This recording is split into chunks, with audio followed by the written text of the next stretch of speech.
Cricket ಜಗತ್ತಿನ interesting ಸುದ್ದಿಗಳನ್ನ quick ಆಗಿ ಹೇಳ್ತೇನೆ ಕ್ರಿಕೆಟ್ ರೌಂಡ್ ಅಪ್ ನಲ್ಲಿ. ನಾನು ಶಾಂತ. ನೀವು ಸುದ್ದಿಯಾನದ ಸಬ್ಸ್ಕ್ರೈಬರ್ ಆಗೋದಕ್ಕೆ ಮರಿಬೇಡಿ.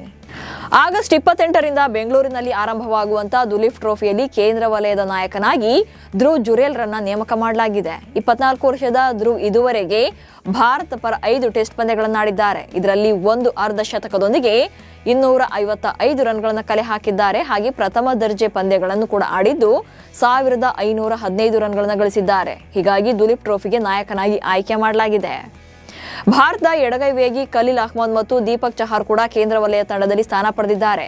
ದೀಪಕ್ ಚಹಾರ್ ಬಹಳ ಸಮಯದಿಂದ ಭಾರತೀಯ ತಂಡದಿಂದ ದೂರ ಇದ್ದು ದುಲೀಪ್ ಟ್ರೋಫಿಯಲ್ಲಿ ಛಾಪು ಮೂಡಿಸುವಂತ ಮೂಲಕ ಆಯ್ಕೆದಾರರ ಗಮನ ಸೆಳೆಯೋಕೆ ಮುಂದಾಗಿದ್ದಾರೆ. ಹಾಗೆ ಆರ್ಸಿಬಿ ನಾಯಕ ರಜತ್ ಪಾಟಿದಾರ್, ಸ್ಪಿನ್ನರ್ ಕುಲ್ದೀಪ್ ಯಾದವ್ ಕೂಡ ಕೇಂದ್ರ ವಲಯ ತಂಡದಲ್ಲಿ ಕಾಣಿಸಿಕೊಳ್ಳಲಿದ್ದಾರೆ. ಮುಂಬೈ ತಂಡವನ್ನ ತೊರೆಯಲು ನಿರ್ಧರಿಸಿ ಎನ್ಒಸಿ ಪಡೆದಿದ್ದ ಯಶಸ್ವಿ ಜೈಸ್ವಾಲ್ ಇದೀಗ ಮುಂಬೈ ಕ್ರಿಕೆಟ್ ತಂಡದಲ್ಲೇ ಮುಂದುವರಿಯೋಕೆ ನಿರ್ಧಾರ ಮಾಡಿದ್ದಾರೆ. ಮೊದಲು ಗೋವಾ ತಂಡಕ್ಕೆ ಸೇರೋಕೆ ನಿರ್ಧರಿಸಿದಂತ ಇವರು ರೋಹಿತ್ ಶರ್ಮಾ ಅವರ ಮನವಿಯನ್ನು ಒಪ್ಪಿಕೊಂಡು ಮುಂಬೈನಲ್ಲಿಯೇ ಆಡಲಿದ್ದಾರೆ. ರೋಹಿತ್ ಶರ್ಮಾ ಅವರ ಆಜ್ಞೆಯ ಮೇರೆಗೆ ಜೈಸ್ವಾಲ್ ತಮ್ಮ ನಿರ್ಧಾರದಿಂದ ಯೂಟರ್ನ್ ತೆಗೆದುಕೊಂಡಿದ್ದು ಮುಂಬೈನಲ್ಲೇ ಉಳಿಯಲು ನಿರ್ಧಾರ ಮಾಡಿದ್ದಾರೆ ಅಂತ ಮುಂಬೈ ಕ್ರಿಕೆಟ್ ಅಸೋಸಿಯೇಷನ್ ಅಧ್ಯಕ್ಷರಾಗಿರುವಂತ ಅಜಿಂಕ್ಯ ನಾಯಕ್ ಬಹಿರಂಗಪಡಿಸಿದ್ದಾರೆ. 2025ರ ಐಸಿಸಿ ಮಹಿಳಾ ಏಕದಿನ ವಿಶ್ವಕಪ್ ಭಾರತ ಮತ್ತು ಶ್ರೀಲಂಕಾದಲ್ಲಿ ನಡೆಯಲಿದೆ. ಬೆಂಗಳೂರಿನ ಎಂ ಚಿನ್ನಸ್ವಾಮಿ ಕ್ರೀಡಾಂಗಣದಲ್ಲಿ 4 ಪಂದ್ಯಗಳು ನಿಗದಿಯಾಗಿದ್ವು. ಆದರೆ ಕೆಎಸ್ಸಿಎ ಸರ್ಕಾರದಿಂದ ಅನುಮೋದನೆ ಸಿಕ್ಕಿಲ್ಲ. ಹೀಗಾಗಿ ಬೆಂಗಳೂರಿನಲ್ಲಿ ನಡೆಯಬೇಕಿದ್ದ ಭಾರತ ಮತ್ತು ಶ್ರೀಲಂಕಾ ನಡುವಿನ ಉದ್ಘಾಟನಾ ಪಂದ್ಯ ಹಾಗೆ ಸೆಮಿಫೈನಲ್ ಪಂದ್ಯ ಬೇರೆಡೆ ಶಿಫ್ಟ್ ಆಗಲಿದೆ.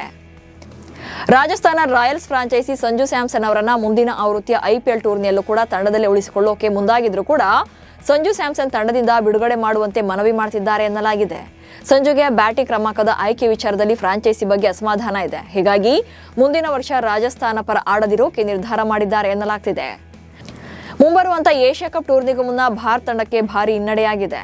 ಇಂಗ್ಲೆಂಡ್ ವಿರುದ್ಧದ ಟೆಸ್ಟ್ ಸರಣಿಯ ವೇಳೆ ಪಾದದ ಗಾಯಕ್ಕೆ ತುತ್ತಾಗಿದ್ದಂತ wicket keeper batsman Rishabh Pant ಮುಂದಿನ 6 ವಾರಗಳ ಕಾಲ ಸ್ಪರ್ಧಾತ್ಮಕ ಕ್ರಿಕೆಟ್ನಿಂದ ದೂರ ಉಳಿಯಲಿದ್ದಾರೆ.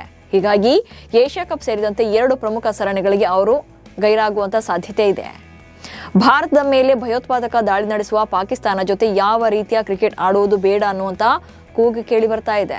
ಇತ್ತೀಚೆಗೆ ನಡೆದ ವಿಶ್ವ ಲೆಜೆಂಡ್ಸ್ ಚಾಂಪಿಯನ್ಶಿಪ್ ಟೂರ್ನಿಯಲ್ಲಿ ಭಾರತ ತಂಡ ಪಾಕ್ ವಿರುದ್ಧ ಪಂದ್ಯವನ್ನು ಆಡೋಕೆ ನಿರಾಕರಿಸಿತ್ತು. ಲೀಗ್ ಹಂತ ಮಾತ್ರವಲ್ಲದೆ ಸೆಮಿ ಪಂದ್ಯವನ್ನ ಕೂಡ ಭಾರತ ಆಡಿರಲಿಲ್ಲ. ಹೀಗಾಗಿ ಏಷ್ಯಾ ಕಪ್ನಲ್ಲೂ ಕೂಡ ಭಾರತ ತಂಡ ಪಾಕಿಸ್ತಾನದ ವಿರುದ್ಧ ಆಡಬಾರದು ಅನ್ನೋದು ಭಾರತೀಯ ಅಭಿಮಾನಿಗಳ ಒತ್ತಾಯ ಆಗಿದೆ. ಪಾಕಿಸ್ತಾನದ ಯುವ ಬ್ಯಾಟ್ಸ್ಮನ್ ಹೈದರ್ ಅಲಿ ಇಂಗ್ಲೆಂಡ್ನಲ್ಲಿ ಗಂಭೀರ ಕ್ರಿಮಿನಲ್ ಪ್ರಕರಣದಲ್ಲಿ ಸಿಲುಕಿದ್ದು ಅತ್ಯಾಚಾರ ಆರೋಪದ ಮೇಲೆ ಬಂಧಿಸಿ ನಂತರ ಬಿಡುಗಡೆ ಮಾಡಲಾಗಿದೆ. ಈ ಘಟನೆ ಬೆಳಕಿಗೆ ಬಂದ ನಂತರ ಪಿಸಿಬಿ ಹೈದರ್ ಅವರನ್ನ ತಾತ್ಕಾಲಿಕವಾಗಿ ಅಮಾನತುಗೊಳಿಸಿದೆ. ಹೆಚ್ಚಿನ ತನಿಖೆ ಬಾಕಿ ಇರುವ ಕಾರಣ ಹೈದರ್ ಅಲಿಯನ್ನ ಜಾಮೀನಿನ ಮೇಲೆ ಬಿಡುಗಡೆ ಮಾಡಲಾಗಿದೆ. ಇಂಗ್ಲೆಂಡ್ ಆಟಗಾರ ಮೊಯಿನ್ ಅಲಿ ಕೆಎಲ್ ರಾಹುಲ್ ರನ್ನ ಹಾಡಿ ಹೋಗಲಿದ್ದಾರೆ. ಕೆಎಲ್ ರಾಹುಲ್ ಆರಂಭಿಕರಾಗಿ ಆಡಿದ ದಾಟಿ ನಿಜಕ್ಕೂ ಕೂಡ ಅದ್ಭುತ.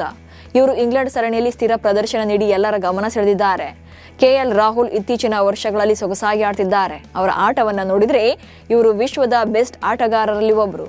ರಾಹುಲ್ ಇನ್ನಷ್ಟು ಫ್ರೀಯಾಗಿ ಆಡಿದ್ರೆ ಇನ್ನೂ ಚೆನ್ನಾಗಿ ಆಡಬಹುದು ಎಂದಿದ್ದಾರೆ. ಲಂಡನ್ನಲ್ಲಿ ಅಭಿಮಾನಿಯೊಬ್ಬರ ಜೊತೆ ವಿರಾಟ್ ಕೊಹ್ಲಿ ಇರುವಂತಹ ಫೋಟೋ ಸಾಮಾಜಿಕ ಜಾಲತಾಣದಲ್ಲಿ ವೈರಲ್ ಆಗ್ತಾ ಇದೆ. ಫ್ಯಾನ್ಸ್ ಜೊತೆ ವಿರಾಟ್ ಕೊಹ್ಲಿ ಬಿಡಿ ಗಡ್ಡದಲ್ಲಿ ಕಾಣಿಸಿಕೊಂಡಿದ್ದಾರೆ. ಇತ್ತೀಚೆಗಷ್ಟೇ ವಿರಾಟ್ ಕೊಹ್ಲಿ ಪ್ರತಿ 4 ದಿನಗಳಿಗೊಮ್ಮೆ ಗಡ್ಡಕ್ಕೆ ಬಣ್ಣ ಬಳಿಯುವ ಟೈಮ್ ಬಂದಿದೆ ಎಂದಿದ್ರು. ಇದೀಗ ಅವರು ಬಣ್ಣ ಬಳಿಯದೆ ಕಾಣಿಸಿಕೊಂಡ ಲುಕ್ ನೋಡಿ ಅವರ ಅಭಿಮಾನಿಗಳು ಕೂಡ ಶಾಕ್ ಆಗಿದ್ದಾರೆ. ಗುರುತೇ ಸಿಗದಂತೆ ಕೊಹ್ಲಿ ಕಾಣಿಸಿಕೊಂಡಿದ್ದಾರೆ. ಇವೆಷ್ಟು ಇವತ್ತಿನ ಕ್ರಿಕೆಟ್ ರೌಂಡ್ ಅಪ್ ಸುದ್ದಿಗಳು. ನಮಸ್ಕಾರ.